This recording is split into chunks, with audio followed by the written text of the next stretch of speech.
Welcome to the WVU Online Percussion Academy.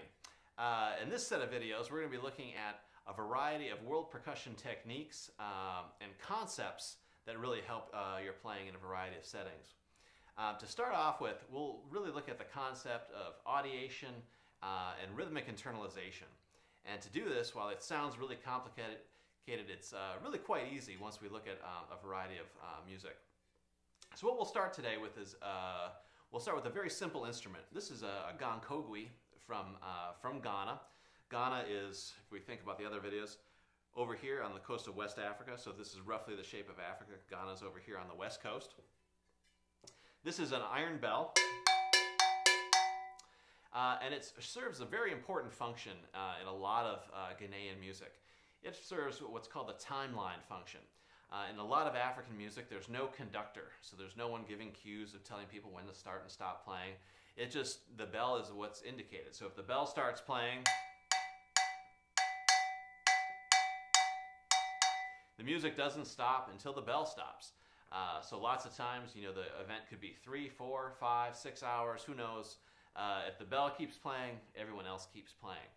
But what's important is, while the pattern and the instrument may itself seem simple, it's really responsible for holding everything together. Every part has to listen to the bell, and every musician has to know how their part fits with the bell. So to do this, we really have to know where the bell is at all times. So that's what we're really going to be looking at in this video. So the bell pattern that we're going to look at is from a recreational piece from Ghana called Pan Logo.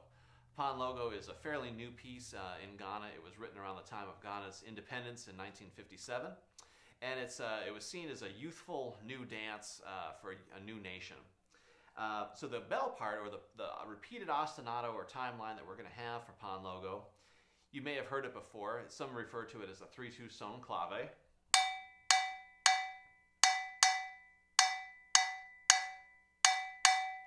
It's very simple. It's going to repeat over and over and over again.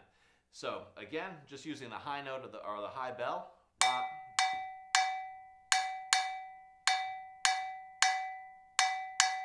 If I want to think of how many pulses are in this bell cycle, 1, 2, 3, 4. 1, 2, 3, 4.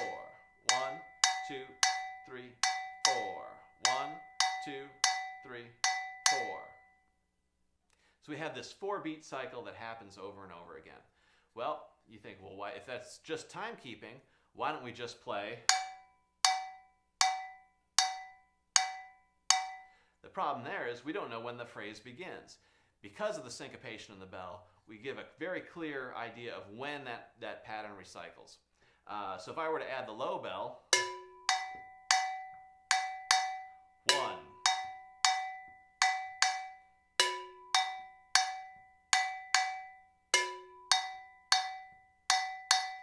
Right, we always can hear that pattern marked. So again, we're only going to be thinking about the top bell.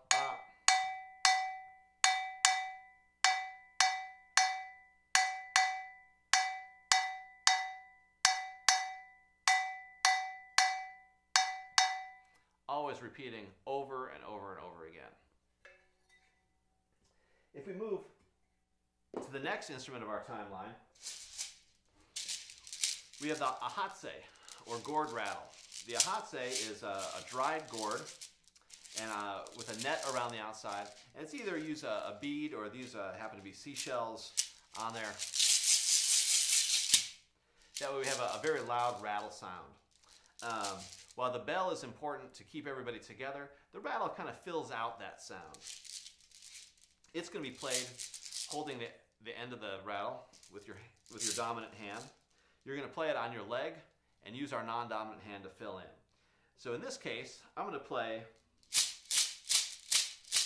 keep a very steady rhythm on my leg and then add my hand.